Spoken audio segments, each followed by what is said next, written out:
Today, we're going to make this chart, and I call it complements to gray. So on the left-hand side, we have these warm colors, a cad yellow, a cad orange, a cad red, alizarin. And what I want to find out is what is the true complement of each of these. And not only what is the true complement, but then what does it take to make a scale to a middle gray from both ends? So the one that you're going to see a demonstration of is the cad orange to the cerulean and ultramarine color mixture with some white. So the cad orange on the left and that blue mixture on the right with white, and then steps to a middle gray between the two of them. So that's what we're going to do today. The reason for this is it helps you when you're painting to know what is the true complement of this color you're using, so that when you want to gray it out a little bit, when you want to kill the color, you want to tone it down, you know what to do with it.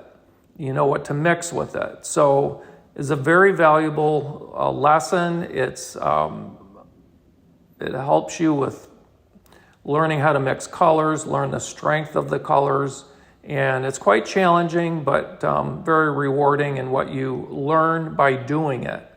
So let's get started. So here I'm going to give you some ideas on how to mix these complements to find out what a perfect complement is for cad orange. I've got, if you see there on the right, ultramarine and cerulean. I'm adding both of those with some white so that when it gets mixed with the cad orange, we're more at a middle gray rather than a really dark gray.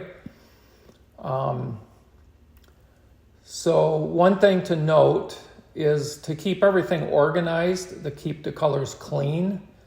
Notice how I'm using just the very tip of my palette knife, so I'm not spreading the paint all over the palette knife and there's less of it to clean off. And I'm able to dip into some of these colors without contaminating the color. I don't want to contaminate that cad orange with a bunch of blue or white, but just you can follow along and see that it takes a few tries. And I'm realizing one is that cerulean is such a weak color. You have to add so much of it to move it, to move that ultramarine more towards green and less towards red. So I just keep adding more and more all the time. And then you'll notice here, it gets to the point where even some of what I've already mixed up is just not useful anymore because it's just way too on the purple side and not enough towards the green side of a blue. But eventually I'll get it figured out. And when I do, I'll have a clean pile of that paint to work from in order to do the complete scale.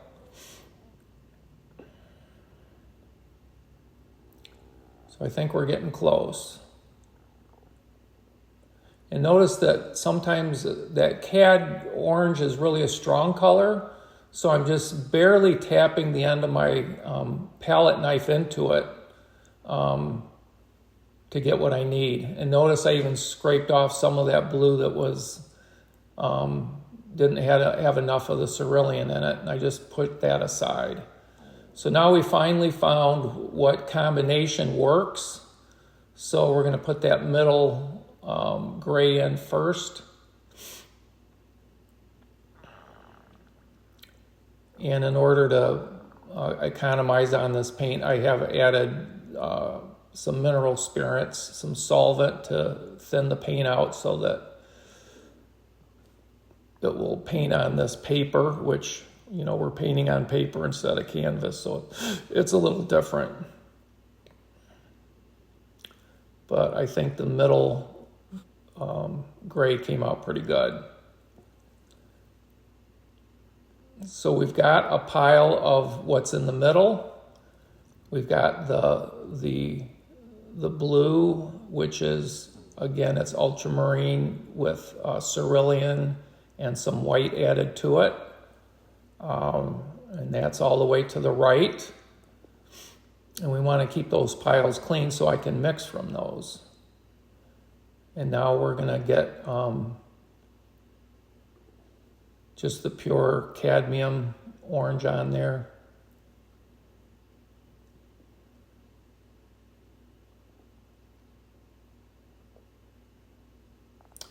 And the real benefit of this is when I'm painting and I want to, let's say I have something that I'm painting that's orange and I need to gray it out a little bit. I want to kill the color.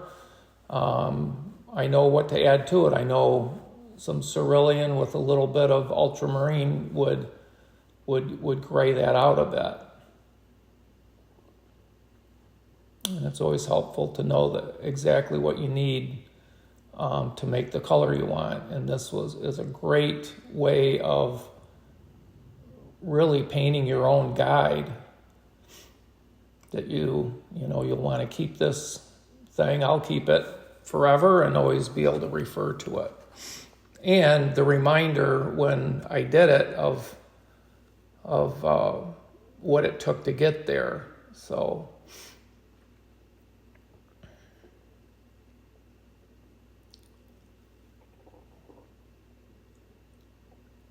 now we want to go halfway between that middle gray and cadmium orange. So it's a little hard to see the color because it's right in the glare of the light where it's at on the palette. You can see the light reflecting there, but when I paint it into the color chart, it'll be easier to see. And I wanted you to see when I was dipping my brush in the mineral spirits, so I moved that. I didn't realize that the white is off the screen to the middle of the top, but you kind of guess when I'm dipping into the white when you watch me mix the paint.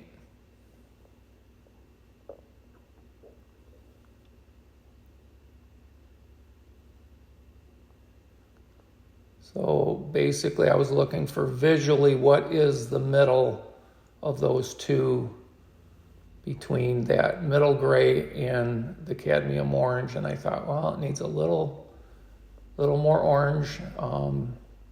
So we're going now in between these other two notes with more orange yet.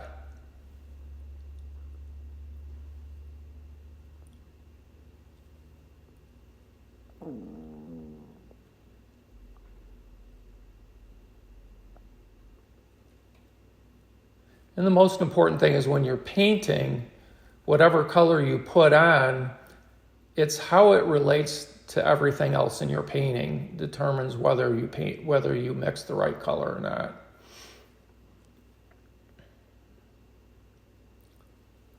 So now we're going to go the other note, just to the right of the middle gray, or just to the left. I'm sorry.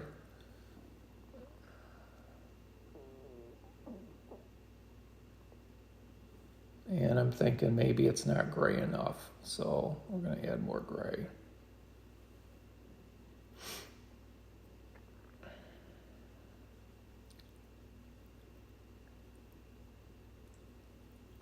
So part of the reason I wanted you to see this video is really kind of seeing how to handle the paint with the palette knife, with the brush, when to mix with the brush, when to mix with the palette knife. And the thing to always remember, when you're mixing with the brush, and the brush already has paint in it, you have to account for that, because you can mix something up and you think you've moved it quite a ways, but maybe you really haven't when you go to paint, because there's paint in the middle of that brush that's still the color, that you started with. So you kind of have to learn that, and sometimes you just have to completely clean the brush out.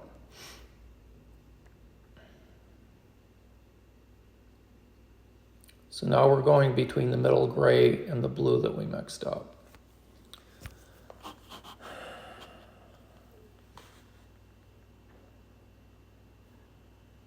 So I'm just kind of pointing out what I'm going to do next.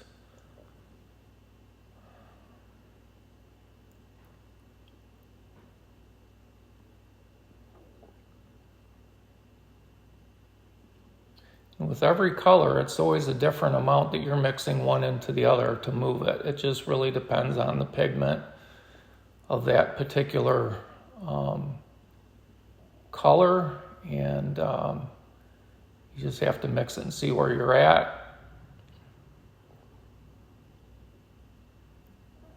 And over time, you will realize and be more proactive as to how much it takes of one color compared to another color to get the mixture you want.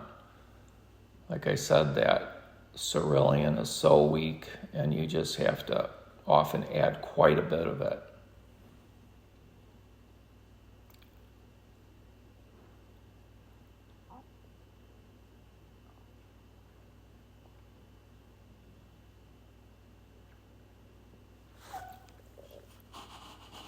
So that's pretty much it. You can see where we ended up. It's not easy to do, but it's worth doing.